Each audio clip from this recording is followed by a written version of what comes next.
ice on his ankle, but can you just confirm that for us? Yeah, we have to wait and see now how he reacts after the session, but yeah, it's nothing too serious. By nothing too serious, you mean a good chance, here's all the percentages of involvement if selected tomorrow night? Yeah, if we want to, I think we will have a good chance to play tomorrow. And with Calafiori and Jorginho, still too soon for them? Yeah, Rick is out and Georgie unfortunately as well, and I think Georgie will be out for a few weeks. Given the form you're in, some great results, obviously the good results, great results at the weekend. If you have another good performance, a good result tomorrow night, would you rather have this 6 days off, or would you prefer to keep the momentum going and the PSG game go a bit sooner? Well, it's what we have. Let's take the opportunity. First of all, and the right to win the game tomorrow against a really good side that they have a really good record away from home as well. And after that, we'll have time to prepare the game really well. Does that gap, that 6 days, play a part in the team that you select for tomorrow night? If the game's tight, would it be a different? Yeah, we have more days. The amount of options that we have is not that many, especially because of where some of the players are coming and the amount of minutes that they can play. But it's good to have a little gap because we are really short in numbers. And obviously, we can experimented midfield without Thomas Partey. Would that be something you would consider doing again, given his suspension? Yeah, well, the reason for it was because Thomas wasn't available to start the game. At the end, we decided not even to play because he wasn't feeling particularly well. So we have some options. We have the opportunity to experiment one, but we have all this as well. And while we're on him, before we move on, can I just waste another 5 or 6 seconds by asking if there's any update on his contract situation? On Thomas, you can waste many more minutes with Andrea if you want. If you lose tomorrow, Liverpool win the title. Virgil van Dijk has said that all the players are going to watch together. They might have a bit of champagne on ice just in case. Is that an incentive? Is that part of your team talk? Our incentive is to win our game and do our best to continue with the round that we are in right now. The rest we cannot control. Do you like a bit of housery? What we call housery? What does that mean? Like trying to take a little bit of a sly advantage of situations so another team suffers? If another team suffers? Yeah. Well, depends how you make him suffer. A bit cheeky. Naughty? I wouldn't describe it that way. Because I'm just thinking, if you do lose tomorrow night, yeah, maybe the edge of the disappointment will be taken off because Tottenham on Sunday would have to give a guard of honour for Liverpool. I think you went too far. I'm too focused on the match, I think. A Tottenham right guard? Yeah. Honour guard? Yeah. Come on, Mikel. I'm following you, don't worry.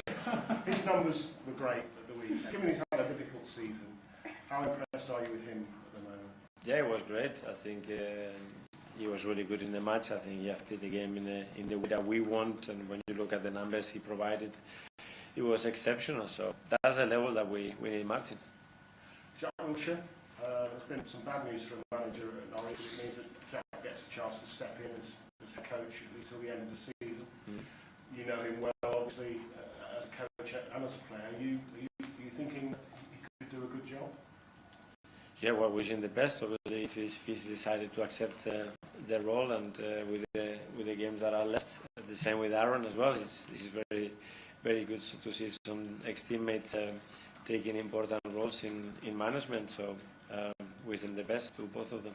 Thank you. Thank you. Anita, please.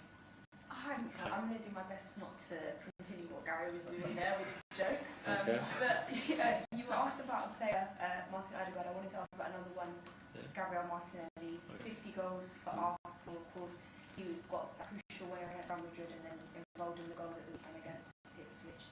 Just, do you feel he's been a bit, I guess, overlooked, especially when you feel the role he played when the likes of Bukayo Saka was out injured? Certainly not by us, but when you look at the consistency he's shown over the last few years, the amount of goals he scored at his age and the contribution to a big club like Arsenal is not easy at all. So I think he's in the right path. He's a fantastic player to work with. his work ethic, his understanding, his desire to play every minute of every competition. That's the kind of characters and leaders that we want in the team, and I'm very, very happy with him. Looking ahead to the game tomorrow, Oliver Glasner now his first full season in charge at the club. Palace are currently 12th in the table and have semi-finals in the FA Cup coming up for them. How do you feel he's doing now that he's managed to adjust to the pace and what is a demanding league here? Unbelievable job. I think what he's taking the team and the club and to be in the position they're right now, I think they fully deserve it. I think he's giving the team a very clear identity. I think he's maximized the squad and the ability of that squad. And they are really tough opponent. They are really well coached. I think he's got a very clear mentality how he wants to approach games, and they are very competitive. I mean, to reach the position there on the table and where we are in the FA Cup, certainly is not a coincidence, and I think they deserve it. You said a very tough opposition, but you beat them home and away in the last 6 meetings. Then the last meeting this season was one of the best results of the club, 5-1 in what we've seen in this campaign. What did you like in particular about that performance on Christmas Eve, I believe it was? Well, a lot of things. I mean, to get a result like this in the Premier League, you have to do a lot of things right. We have to try to replicate those, but again, I said it's a really difficult opponent. When you look at the games and what they've done away from home, especially as well, against certain opposition, impressive. So tomorrow we're going to have to be really good. Best of luck. Thank you. Ian, talk more. Hi, Mikel. Listen, we've got a big game next week with Paris Saint-Germain. We saw the Coyotes who got kicked on Sunday. Is there any temptation from you? I know mathematically you could still win the league, but it's looking very unlikely. Is there any temptation from you just to wrap everybody you desperately need for the Paris game up in Cotton Ball and not play them tomorrow and just relax, let them have a week? We cannot think in those terms. I think when the players are fit and they are available and they want to play, they have to play. And they are at their best when they are playing and have consistency in the performances. And physically they are good, emotionally they are good, their understanding and the rhythm and the way they make decisions is at their best. And that's what we need the players. If they are not available, there's no discussion. And if they are not in good condition to perform, we're not going to play them. If they are, we are going to play them.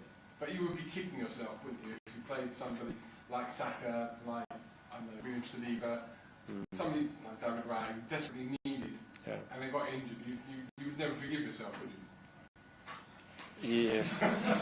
I harm myself. You want me to harm myself? I mean, but we have the players that we have. If I'm thinking on those terms all the time, I could not play any players, but I might kill myself if I rested too much the players, and then when they comes to the moment, they are not ready because they don't have the competitiveness and the rhythm. But hopefully I don't have to kill myself. Hopefully. And Palace have the same scenario, don't they? They got Wembley on Saturday, so you expect Palace maybe pro-rata. Ask Oliver, he wants to kill himself as well. Ask him the question. I really answered yesterday. I know. You know what I mean? It's one of those funny, difficult games, isn't it? It is, and there's always a balance, and really you want to balance the risk and make sure that you are sensible with your decision making. But that's what we have as well, a very top staff to guide us and to tell us what we should be doing and what the risks when we do that. But unfortunately in football, anything can happen, and the game starts when the game finishes to write the story of what should have happened, and that's easy. So do it before. Last one is on, you've already mentioned Jack Wilshere and Aaron Ramsey, but firstly, is your phone on if they want to ring you for advice? And secondly, we've known for Jack for ages he wants to go into management, but how many current players do you think might go into management when they finish? Is it still something that players want to do when they finish in football, is test themselves in management, like you have? Well, I hope so. That means that they retain a passion for the game and they want to be in different roles. It has to be management, it can be in any other role, but that means that it's something ignited within them and the game, and it's great. I've been so happy to see those two doing that, and I hope that it goes really, really well for them. Simon, you can stand it. Mikel, just on Jorginho, are you confident and hopeful the season isn't over? Sorry? Are you confident that Jorginho will be back before the end of the season? I hope so, but I'm not certain. So we have to see how he evolves in the next few days, I would say few weeks. So the doctor was quite cautious still about talking about any dates. So let's see. Good news is that he's improving, he's feeling much better. It was a quite scary situation, and he's in a good place now. Just on Ricardo, obviously, he's had quite a few injuries. I think this is the fifth spell he's had out of the team. How much of a concern is that, and how much next season are there things you can do to try and prevent that? Do you think it's been bad luck? What do you think has been the issue where he's had a stop-start season? Well, three of the injuries, obviously there are impact injuries. One is a really bad twist that it could have been worse, to be fair, and he's managing the player as well. So now we learn many more things about the player and how we can be much more on top of certain situations to try to prevent them. But it's true that the two main ones, they've been really unlucky and very little that we could have done differently. Hi, Mikel. Hi. Just another on Jack and Aaron. I was wondering, because I think they're managing against each other on the final day of the season. I think with Jack, you've probably seen that progression as coach here. But with Aaron, was it something that surprised you when you saw the news about him take charge as interim? Well, yes, because I don't have the close contact like I have with Jack, and I was very clear with Jack's intentions. But with Aaron, no. And it doesn't surprise me because obviously with his experience, where he's been and what he's done in the game, if he wants to, he's able to do it. We all have different characters, and he's decided to do it. Very brave decision. I think a lot of people within football talk about kind of the cycles of managers. So people talk about yourself, Abby, Vincent Company as like Pep. But with Arsene, can you kind of see that now with yourself, Jack and Aaron? Well, hopefully, yeah. I think Arsene should be very proud that he had three players under him that I think he inspired and he helped us to ignite again this love for the game that we want to continue what he did in the past. And can I just ask something about corners? Because I noticed against Brent that there are a lot of short corners and you've scored from two at the weekend against Ipswich. So I was just wondering, was there like a reason for, I guess, more variation in these last couple of weeks? Because yeah, it felt like a very kind of quick change. Yes, I mean, when the team adapts to do something, the weaknesses will be somewhere else, and that's our job to try to analyze that, exploit it as good as we can. Okay, last couple in the last section. First to Nick at the back. Hi, Mikel. Hi. I'm going to ask you about Miles Lewis-Skelly. Yeah. A lot of us thought he'd be a midfielder. He's played so well on the left side of the defence. Is that now his best position for the rest of his career? I wouldn't go that far. I think for now and what he's providing to the team and the needs that we have and the role that we asked that fullback, probably yes. But he stepped in the midfield the other day and he looked very, very comfortable. It's what he's played his whole career, and he's good. Another player that can play different positions at the highest level, so very good news. And when you were talking about experimenting with replacements for, for Thomas, could he be one of those players who fits into that role? Yeah, he can play as an 8, he can play as 6, he's played there before many times, and he has the qualities to do that. Yeah. Finally to Phil. Hi, Mikel. Just going back to Mikel, obviously been so impressive since he's returned. He surprised you at all how quickly he got up to speed? That's what I'm hoping for, and the way he's prepared, he was giving good signs that he could impact the game like he normally does, but obviously to be playing at the level after missing 3.5 months is not easy at all, so credit to him and all the staff that work with him.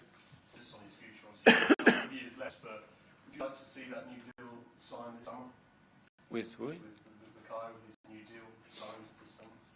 Yeah, when the time comes and we will have those conversations, and I'm sure the club is very on top of it. I think Bukayo has been very clear what his intentions are as well, so I think everything is in the right place. Okay, that finishes the live section.